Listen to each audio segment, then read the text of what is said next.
E seguindo então com o CBN Campinas desta quinta-feira, estamos em contato neste momento com o vereador Paulo Gaspar. Ele faz parte da frente parlamentar aqui da revitalização do centro de Campinas, mas também é o presidente, né, da CPI da propina na Câmara da cidade.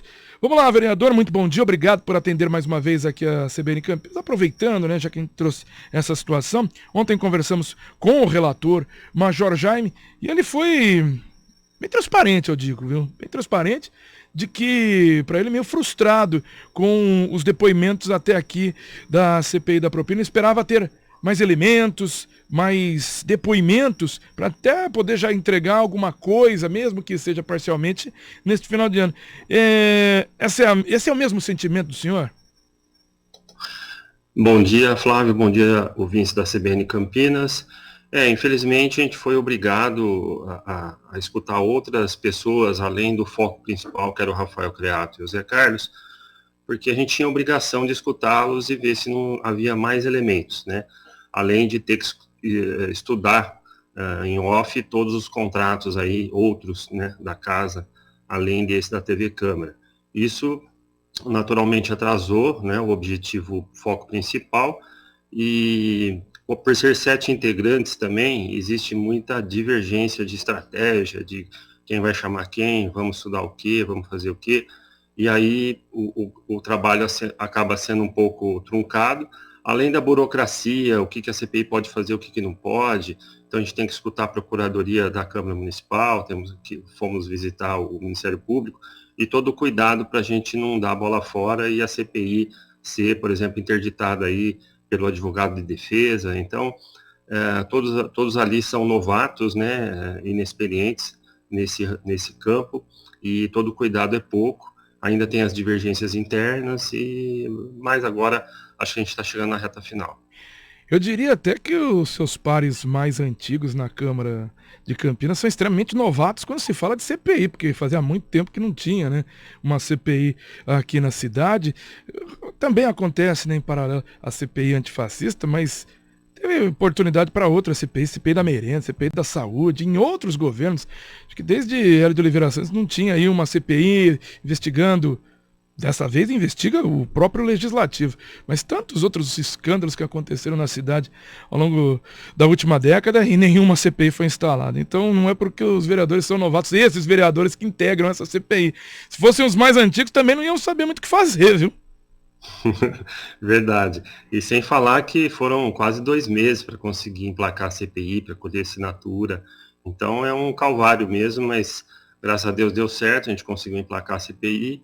E agora a gente vai fazer história aí, conseguindo terminar com esse processo. Eu tenho certeza que o relatório vai ser favorável aí à opinião pública, porque os áudios são inegáveis, os fatos, né? Apesar da gente ter perdido tempo, entre aspas, aí para escutar tanta gente que não estava envolvida diretamente com o fato, mas no final vai dar tudo certo. Vereador, vamos falar também no projeto que foi aprovado ontem, projeto de revitalização aqui da região central. É uma proposta do Executivo da Prefeitura de Campinas para tentar aí, na verdade autoriza toda uma grande mobilização criada pela gestão, Dário Saad, tentar levar a população de volta à região degradada nos últimos anos pelo fechamento de lojas e aumento, né, da situação de vulnerabilidade. Senhor, desde que chegou esse projeto por parte do Executivo, teve críticas de que ele era meio restritivo, ele poderia dar isenções para quem já estava, aumentar também o raio, né, da região central, para tentar melhorar o centro como um todo. E esse projeto ontem foi aprovado praticamente não, sem emendas ou vetos. Então a legislação passou teve discussão, mas sem nenhuma mudança e deve então mais uma vez ser sancionada pelo prefeito, já que entregou dessa forma e voltou dessa forma, deve receber a canetada e ser então promulgado. E aí, o que pode ser feito a partir de agora, já que o senhor tinha apontado que havia algumas falhas nele? Então, Flávio, esse projeto eu considero que tem 1% e falta 99% do que a gente precisa para a requalificação do centro. Na verdade, esse projeto ele trata de reabilitação de edifícios, ou seja, reforma de edifício. Você é dono de um prédio no centro, você vai ganhar isenção fiscal para você fazer uma reforma no seu prédio, ou alguns incentivos urbanísticos, se você quiser fazer uma transformação interna de comercial para residencial, coisas assim. Mas isso é muito pontual, vai atingir muitos poucos proprietários ali, a maioria não vai ser beneficiada, porque a burocracia dessa lei é muito grande, e ele não envolve um projeto de centro de forma alguma, falta tudo nesse projeto. Então, esse tipo de legislação que dá incentivo fiscal já foi aplicado em várias cidades, inclusive em São Paulo, em 2005, e não deu certo, o resultado é pífio. Tanto é que surgiram muitos outros projetos depois desse para implementar. Então, nas emendas que a gente levou, né, a Frente Parlamentar discutiu esse assunto intensamente, levamos para o Vanderlei de Almeida, que é o vice-prefeito, ele levou ao CMDU para avaliação, o CMDU ratificou todas as nossas emendas 100%, inclusive deu parecer favorável a esse PLC que a gente aprovou ontem, desde que as emendas estivessem inclusas. As emendas não foram incluídas, os vereadores nem têm conhecimento desse parecer, porque ninguém leu, chegou um dia antes da votação. Também se tivesse lido, não iriam votar da mesma forma. Então é isso, a gente está tentando fazer um debate técnico e agora essas emendas vão virar 3 projetos de lei que a gente vai protocolar na casa.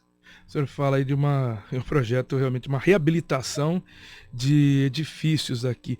O que mais precisava? Para deixar bem claro, quais são os pontos necessários para tentar mudar, né, essa situação do centro de Campinas, uma necessária assim, a requalificação, revitalização. Precisa ter uma retomada, né? Excelente, Flávio. O principal é a gente trazer moradores para o centro novamente para naturalmente aumentar comércios e serviços e voltar a vida para o centro, né? E diminuir violência, porque quando você aumenta a população, tem mais gente fiscalizando, tomando conta, pedindo providências, né? E você inibe a violência desse tipo também. Então, hoje o centro está abandonado, está subutilizado, a gente precisa trazer morador.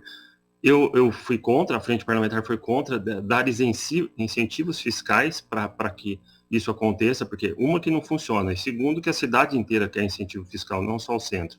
Então, eu já propus lá atrás que o prefeito diminuísse o IPTU do centro por causa da degradação dele, natural como está, e não por causa de um projeto específico.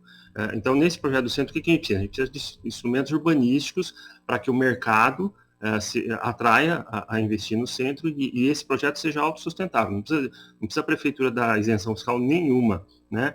Então, para a conta fechar, para atrair investimentos, a gente precisa aumentar potencial construtivo, né?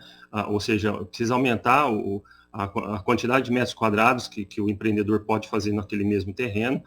Isso vai fazer com que ele também tenha um outro instrumento, que é a transferência do direito de construir. Então, você pega uma construtora que só faz Minha Casa Minha Vida na periferia, ela pode vir para o centro, que é uma das grandes coisas que a gente quer, porque é trazer a população que não tem infraestrutura nenhuma para morar no centro também, onde você tem toda a infraestrutura pronta. Você transfere o excedente do potencial que ele não usar para construir esse terreno para fazer em outro empreendimento, em outro lugar. Então, isso dá uma liberdade, uma flexibilização muito grande e começa a atrair o mercado para investir no centro. Então, aumentar potencial, transferir direito de potencial. A prefeitura precisa fazer concessões urbanísticas, concessões com a iniciativa privada. Você tem aquele hotel ali do Palace abandonado no centro, você entrega isso para uma empresa, ela retrofita o prédio inteiro, reforma, a prefeitura estabelece convênio com essa empresa e aí ela aluga para a fila da Coab, por exemplo, ali que o pessoal está precisando de moradia. Então, existe um instrumento da locação social que a gente vai implementar, um dos PLs que a gente vai fazer, onde a prefeitura vai começar a alugar imóveis para colocar pessoas que estão na fila da Coab, por exemplo. E aí vai gerar também um programa assistencial, onde essas famílias vão ser monitoradas. Então, quem estiver ali morando, seja 1 ano, 2 ou 3 ou 5 naquele imóvel, a prefeitura vai saber e vai ser gerenciado pela Coab e pela assistência social, para saber quem está morando ali, se precisa de capacitação, se precisa de tratamento, se precisa de estudos, filhos, etc. E vai ter um tempo ali para depois a pessoa sair, cuidar da vida dela, ter independência. Então tem todo um projeto assistencial ligado à diminuição do déficit habitacional. E por fim, a prefeitura precisa investir em concessões urbanísticas, que seria isso, então nós precisamos de um projeto de centro, né, que é a maior crítica, porque surgiu uma legislação antes de um projeto e tem que ser ao contrário. Tinha que ter um master plan do centro, um projeto feito por urbanistas, dizendo os pontos onde seriam feitas intervenções urbanas, que seriam mega empreendimentos ali no centro, você destrói desapropria um quarteirão ali onde você só tem cortiço, por exemplo, perto da Cracolândia ali, está se formando, e você faz ali um hospital, faz um shopping, faz alguma coisa ali que vai gerar uma transformação no entorno, né? Como o hospital que está acontecendo ali na Andrade Neves, na antiga rodoviária, que vai revitalizar todo aquele entorno. Então, assim, o Estado, o governo, a prefeitura tem que investir através de parcerias público-privadas, isso vai atrair naturalmente investimento do mercado e o centro vai ter aquele impacto, aquela pujança que a gente precisa. Então está muito longe esse PLC que foi aprovado ontem de todos esses instrumentos que a gente está propondo.